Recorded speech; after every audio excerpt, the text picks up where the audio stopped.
श्री स्वामी समर्थ. नमस्कार स्वामी भक्त हो.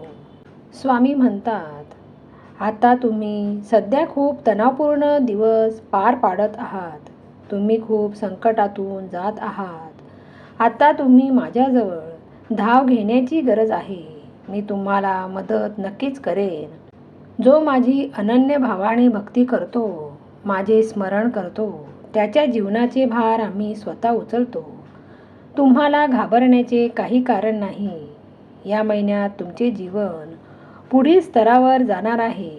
तुमच्या जीवनात सुख, समृद्धी, आनंद आणि ऐश्वर्याने भरून जाणार आहे. क्षण सुखाचे, 2 क्षण दुःखाचे. हे आयुष्य आहे. असंच चालायचं. माणसं भेटतील रस्त्यात, काही हात देतील, त्यांना सोबत घेऊन चालायचं, तर काही हात सोडून मोकळे होतील, त्यांना तेथे सोडून द्यायचं. हे आयुष्य आहे. असंच चालायचं. घडत नाही मनासारखं म्हणून रडत नाही बसायचं. दुसऱ्यांचं सुख बघून कधी जळत नाही बसायचं. प्रत्येकाचा एक दिवस ठेवला आहे. त्या दिवसाची वाट पाहत आनंदाने जगायचं.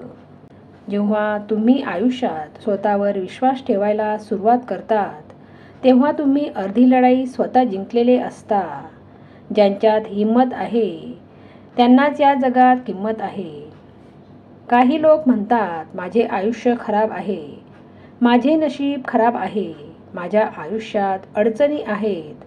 पण एक लक्षात ठेवा, आपण आपल्या आयुष्यातून या सर्व नकारात्मक गोष्टी एक एक करून काढून टाकायला सुरुवात केली की आपले आयुष्य आपोआप सुधारू लागते. म्हणून स्वामी भक्तांनो, तुमच्या आयुष्यातून नकारात्मक विचार जाणे खूप गरजेचे आहे. जेव्हा तुम्ही देवावर विश्वास ठेवून सकारात्मक विचार करता, तेव्हा तुमच्यासमोर असे घडू लागते. थोडा वेळ विचार करा. या जगाचे रंगमंचावर तुमची जागा कशी असली पाहिजे, की तुमची भूमिका झाल्यावर सुद्धा टाळ्या वाजत राहिल्या पाहिजे. जर तुमचे आयुष्य असे असेल तर तुम्हाला किती आनंद वाटेल, तुमच्या आईवडिलांना किती आनंद वाटेल. त्यामुळे तुम्ही तुमचे आयुष्य आनंदी आणि रंगमंचावर चमकवणारे बनवा.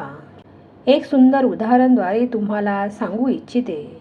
सर्वात जवळ असताना सुद्धा मुघल हरत होते आणि काही जवळ नसताना सुद्धा मराठा जिंकत होते. त्याचे कारण म्हणजे मुघल लढत होते ते महिन्याच्या पगारासाठी आणि मराठा लढत होता ते स्वराज्यासाठी.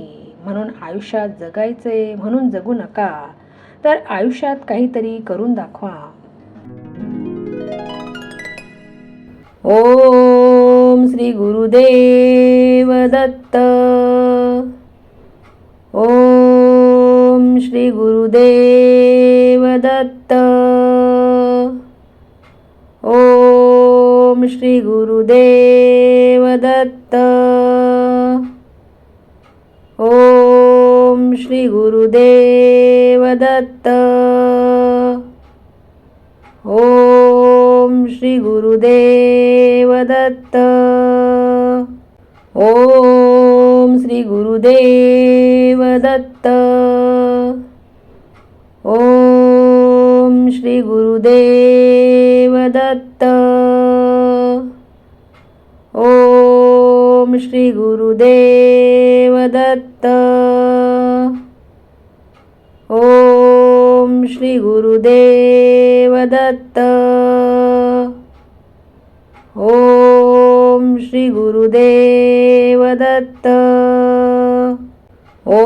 ओम श्री गुरुदेव दत्त. ओम श्री गुरुदेव दत्त. ओम श्री गुरुदेव दत्त. ओम श्री गुरुदेव दत्त.